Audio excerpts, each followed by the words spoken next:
हिमालयवासी श्री राम ठाकुर महाराज जी की जीवनी का पहला अध्याय अगर आप लोगों ने नहीं सुना है तो उसका लिंक मैंने डिस्क्रिप्शन में दिया है।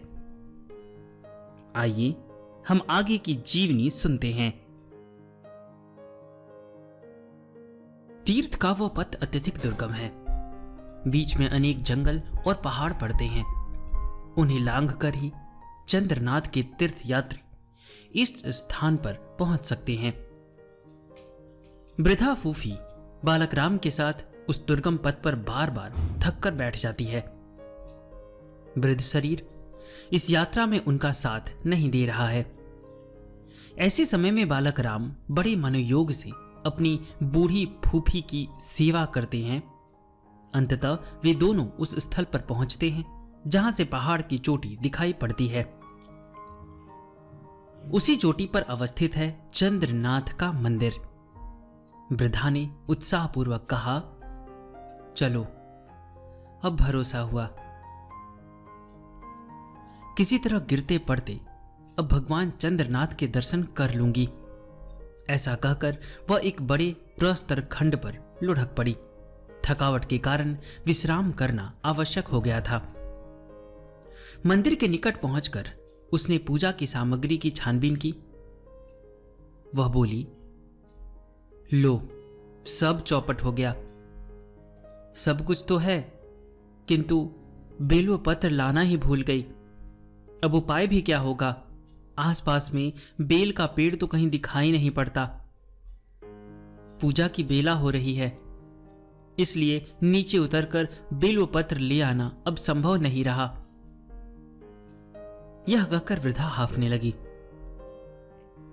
अचानक बूढ़ी फूफी को गांव घर की वह अनुसृत याद आ गई, जिसके अनुसार राम को दैवी कृपा से अनुग्रहित माना जाता था। उसने बड़ी मिन्नत करके कहा, राम बेटे, इस विपत्ति से अब तुम्हें उद्धार कर सकते हो। कहीं से बेल के 2 पत्ते मुझे ला दो। मैं खूब जानती हूं कि तुम चाहोगे तो कहीं ना कहीं से बेलोपत्र ढूंढ ही लाओगे। वृद्धा के इस आग्रह ने राम को हैरान कर दिया। बालक ने मुंह लटकाकर कहा, क्या पागल की तरह अनाप शनाप बोल रही हो? तुम तो खुद ही देख चुकी हो कि आसपास में बेल का पेड़ है ही नहीं। स्थान भी अपरिचित है। आसपास में कोई घर द्वार भी नहीं कि किसी से पूछकर बेल के पत्ते ले आऊं। वृद्धा ने गिड़गिड़ाकर कहा, देखो बेटे, मुझे इस तरह निराश मत करो।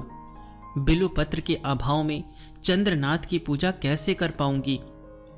तुम उस खोज में निकलोगे तो तुम्हें पता जरूर लग जाएगा। बिल्वपत्र हाथ में लिए बिना मैं मंदिर में प्रवेश भी नहीं करूंगी। यहीं बैठी बैठी जान दे दूंगी। मेरे प्राणों की रक्षा करना चाहते हो तो कहीं से बिल्वपत्र ढूंढ लाओ। तुम्हारे अतिरिक्त मेरे साथ कोई दूसरा है भी तो नहीं। वृद्धा की दोनों आंखों से टप टप आंसू गिरने लगे। राम का मन पसीज गया। थोड़ी देर तक वह आंख मूंदे वहीं बैठा रहा। फिर उसने उंगली से पत्थर के एक टुकड़े की ओर संकेत किया। कहा, पिसीमा, उसी पत्थर के टुकड़े के नीचे तुम्हारा बिल्वपत्र है, ले लो। पत्थर को हटाने पर देखा गया कि उसके नीचे सचमुच बेल का एक छोटा सा बिरवा है। उसमें नवोदगत पत्ते भी उगाए हैं, मगर धूप के अभाव में उनका पूर्ण विकास नहीं हुआ है। वृद्धा के आनंद की सीमा न रही। उसने बिल्वपत्र की उन्हीं नई कपोलों को बीनकर अपनी पूजा सामग्री में यथास्थान रख दिया और भतीजे को आशीर्वाद देती हुई उठ खड़ी हुई। 16वें वर्ष में प्रवेश करने के साथ साथ राम के हृदय में वैराग्य का भाव अत्यधिक तीव्र हो उठा। घर के किसी कामकाज में मन लगाना उनके लिए संभव नहीं रहा। वे रह रहकर प्रगाढ़ ध्यान में डूब जाते हैं। स्वप्न के माध्यम से गुरु की अहेतुक कृपा प्राप्त करके उन्होंने एक नवीन जीवन प्राप्त कर लिया। मुक्ति की दुर्निर्वार आकांक्षा उन्हें रह रहकर बेचैन कर देती है। इसके साथ साथ उनकी यह इच्छा भी बलवती हो उठी है कि किसी उपाय से उस महापुरुष को ढूंढा जा सके जिन्होंने स्वप्न में आकर उन्हें बीज मंत्र का दान दे गए थे। पर यह कौन जाने कि स्वप्न की छाया छवि वास्तविक रूप में धरती पर ढूंढी भी जा सकती है। इसी चिंता में वैरागी राम बैठे बैठे दिन व्यतीत कर रहे हैं। इसके कई वर्ष पहले ही राम का नामांकन कार्तिकपुर के विद्यालय में करा दिया गया था, मगर पढ़ने लिखने में कोई अद्भुत प्रगति कर पाना राम के लिए कभी संभव नहीं हुआ। दैवी कृपा और जन्मांतर के पुण्य संस्कार के कारण बालक के मन में एक अंतर्गत बोध अवश्य विद्यमान है, इसलिए पाठशाला का आकर्षण उसे अपनी ओर खींच नहीं पाता। निदान कुछ ही दिनों में शिक्षा पर्व की अकाल समाप्ति हो गई। परिवार के लोगों को राम के संबंध में इस घटना के बाद चिंतित होना और भी स्वाभाविक हो गया। बिना पढ़े लिखे बालक के लिए जीविका अर्जित करना क्या आजकल संभव है? इस प्रश्न को लेकर घर के लोग निराश हो उठे। परिवार का जीवन यापन बड़ी कठिनाई से संभव हो रहा था। चक्रवर्ती परिवार अर्थाभाव के कारण दीर्घकाल से पीड़ित था। मां कमला देवी प्रायः उदास और निराश रहा करती। अब सभी लड़कों को किसी न किसी काम में लगाना ही होगा, अन्यथा घर चलाना संभव न हो पाएगा। राम ने भी निश्चय किया कि अब घर पर चुपचाप बैठे रहने के बजाय चाकरी की खोज में बाहर निकल जाना चाहिए। सो घर छोड़कर वे बाहर तो हुए, पर काम की खोज में जाएं तो कहां जाए। अनेक स्थानों का चक्कर लगाने के बाद अंततः वे नोआखाली के फेनी शहर में जा पहुंचे। रास्ते में उनकी भेंट एक वकील साहब से हुई। उनके पीछे पीछे दौड़ते हुए राम ने निवेदन किया, मैं नौकरी की खोज में भटक रहा हूं, मगर इस शहर में मेरी किसी से जान पहचान नहीं है। क्या आप कृपा करके कहीं कुछ दिनों तक टिक लेने की जगह मेरे लिए ठीक कर देंगे? तुम हो किस जाति के? मैं ब्राह्मण हूं। रसोई बना सकते हो? यदि रसोई बनाना जानते हो तो मेरे आवास में ही टिकने की जगह मिल जाएगी। मेरे यहां रसोइये की एक जगह खाली है। दूसरा कोई उपाय तो था भी नहीं। उसी क्षण वे रसोई बनाने का काम करने के लिए राजी हो गए। इस तरह जीविका के प्रश्न का उत्तर मिल गया। व्यवहारिक जीवन के लिए एक नई अभिज्ञता का पाठ बालक राम ने यहीं से आरंभ किया। रात में रसोई के कार्य से निपटकर राम एकांत स्थान खोजकर अपने जप योग की साधन क्रिया में निमग्न हो जाया करते, किंतु नौजवान रसोइये की इस हरकत को वकील साहब के परिवार के सदस्य अच्छी निगाह से नहीं देख सकते थे। वे व्यंग विद्रूप के वाक्य उच्चारण करते हुए राम के जप योग की नकल उतारा करते और उन्हें चिढ़ाने और तंग करने के अवसर ढूंढते रहते।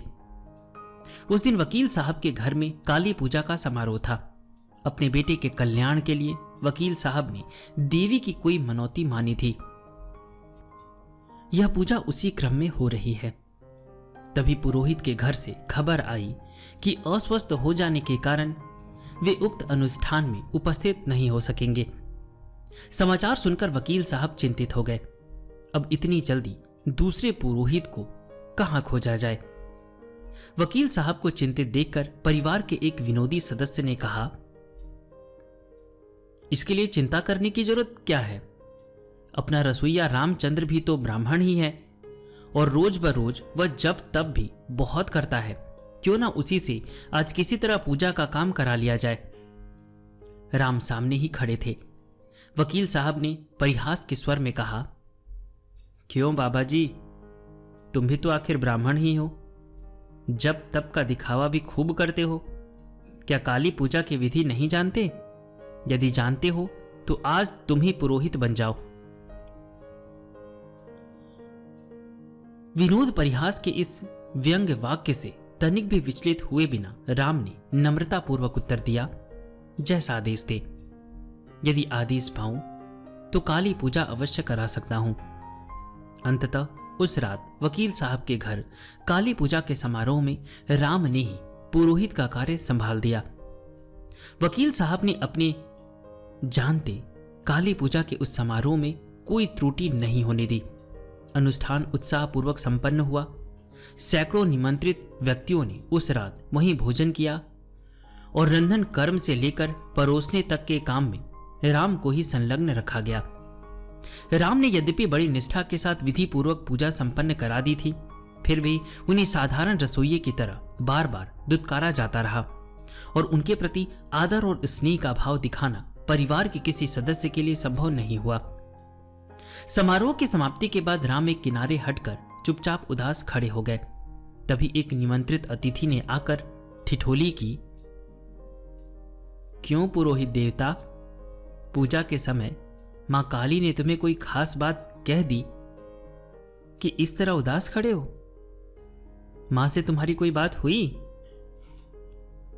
प्रश्न सुनकर राम ठाकुर क्षुब्ध हो गए, पर उनके मुख से अचानक एक अशुभ बात निकल गई। उन्होंने कहा, जब आप लोग सचमुच जानना ही चाहते हैं तो कहना ही पड़ेगा।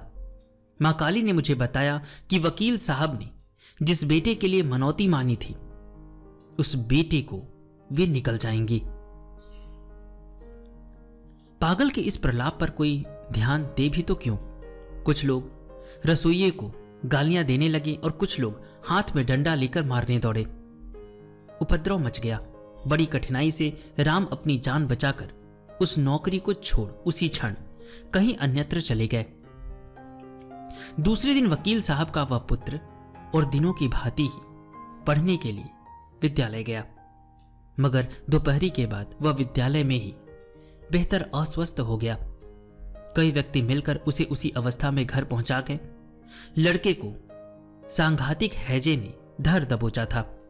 चिकित्सा में कुछ उठा नहीं रखा गया, किंतु उसे बचाना संभव न हुआ। उसी रात को उसकी मृत्यु हो गई, ठीक उसी समय जिस समय की पिछली रात राम ठाकुर को अपमानित कर नौकरी से निकाला गया था। उसी रात की अंधियाली में मुंह छिपाकर जब रामचंद्र चक्रवर्ती फेनी शहर से बाहर हुए तो जीविका की तलाश छोड़कर निरुद्देश्य घूमना ही उन्हें अधिक रुचिकर प्रतीत हुआ। उसी भ्रमण के क्रम में उन्हें परिव्राजकों का पथ अपनाना पड़ा। बाद में भक्तगण उनसे उस रात की घटना के संबंध में प्रायः पूछा करते थे, ठाकुर, आप भगोड़े की तरह उस रात उस वकील साहब के घर से भाग क्यों गए?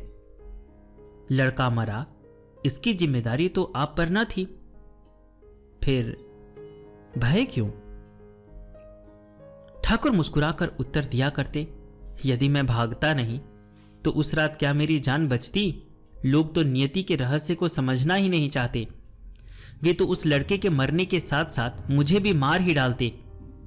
वहां आप लोग मेरी रक्षा करने के लिए मौजूद तो थे नहीं। परिव्राजकों के दल ने ही रामचंद्र चक्रवर्ती को कामाख्या तीर्थ की महिमा बताई थी। अपनी निरुद्देश्य यात्रा को स्वोद्देश्य बनाने के क्रम में रामचंद्र चक्रवर्ती कामाख्या तीर्थ की ओर कुछ ही दिन के बाद चल पड़े। उस समय उस तीर्थ यात्रा के लिए रेलगाड़ी की आज जैसी सुविधा न थी।